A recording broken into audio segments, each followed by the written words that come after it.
The recent decision by the Supreme Court of the United States to declare President Donald Trump's sweeping tariffs illegal represent a dramatic turning point in U.S. trade policy and global economic diplomacy. By ruling that the administration's use of emergency powers under the International Emergency Economic Powers Act, the IEEPA, was unlawful, the court effectively dismantled the legal foundation of the administration Liberation Day trade strategy. The consequences extend far beyond domestic fiscal concern, especially the tax that was levied on Americans. The tariff cancellation has also invalidated all bilateral and multilateral agreements negotiated on the basis of those tariffs. Liberation Day in April 2025 marked a major shift in U.S. economic policy. The administration imposed a broad network of reciprocal tariffs on most trading partners, citing a national balance of payments emergency, while also applying much bigger tariffs, not only against countries like China, but also against friendly countries like Canada and Mexico, under the justification of drug trafficking emergency. These measures dramatically increased the effective U.S. tariff rate from roughly 2% in 2024 to approximately 14%, generating around 250 billion taxes in customs revenue. According to Trump, the tariffs were also supposed to broaden huge foreign direct investment in the US to the sum of between 18 trillion and 20 trillion dollars. He actually repeated hundreds of times that these investments were pouring in due to the threat or implementation of tariffs after Liberation Day.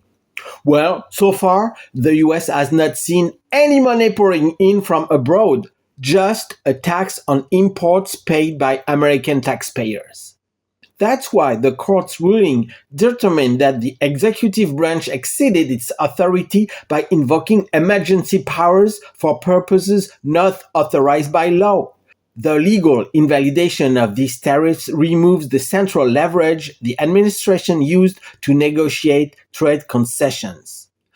Many of the agreements reached after Liberation Day were built on the threat of continued or escalating tariffs.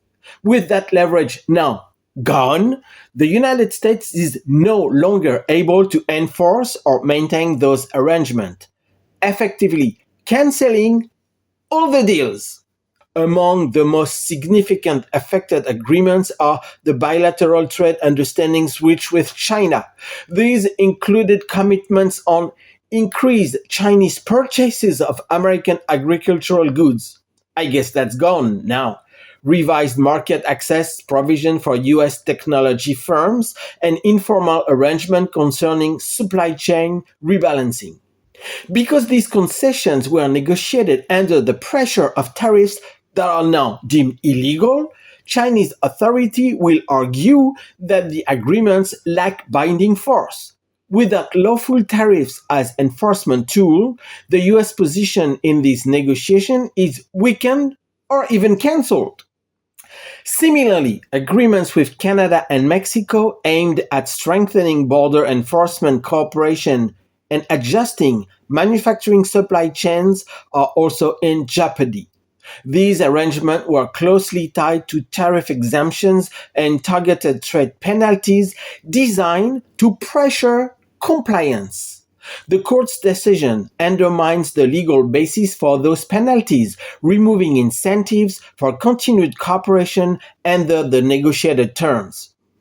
The administration also reached several sector-specific deals with European and Asian partners covering steel, semiconductors, automotive components, and rare earth materials.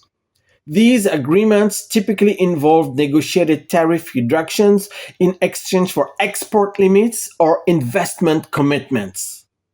Because the underlying tariffs were imposed through an unlawful use of emergency authority, trading partners will challenge the legitimacy of these arrangements or withdraw from them, altogether. The result is a growing uncertainty across global supply chains that have begun to adjust to the new trade framework. In addition to bilateral deals, broader negotiation with emerging economies regarding reciprocal tariff structures and market access reform will collapse.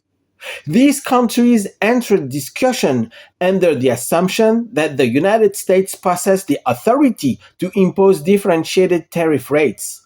Since the Supreme said that the executive team has no authority in taxating the American people, only Congress has that authority, it is clear that such discriminatory tariffs cannot be sustained under the cited legal framework. As a result, these tentative agreements now lack enforceability. The ruling from the Supremes also creates immediate financial consequences that further complicate international relations. Importer will demand refunds estimated at roughly $120 billion for duties collected under the illegal tariffs.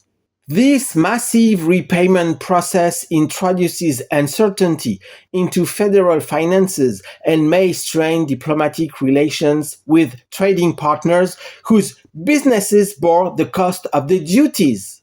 The administrative challenge of calculating and distributing refunds adds another layer of disruption.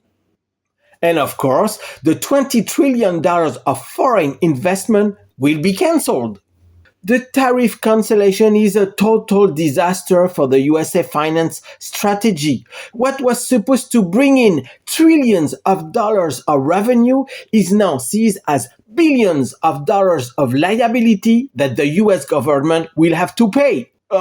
With what money? The broader impact of the court's decision highlights the tension between executive authority and constitutional limits in trade policy.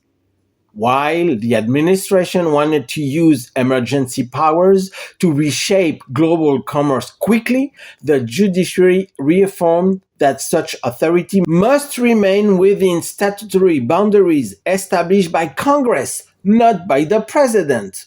This outcome reshapes not only domestic governance, but especially America's credibility in international economic negotiations.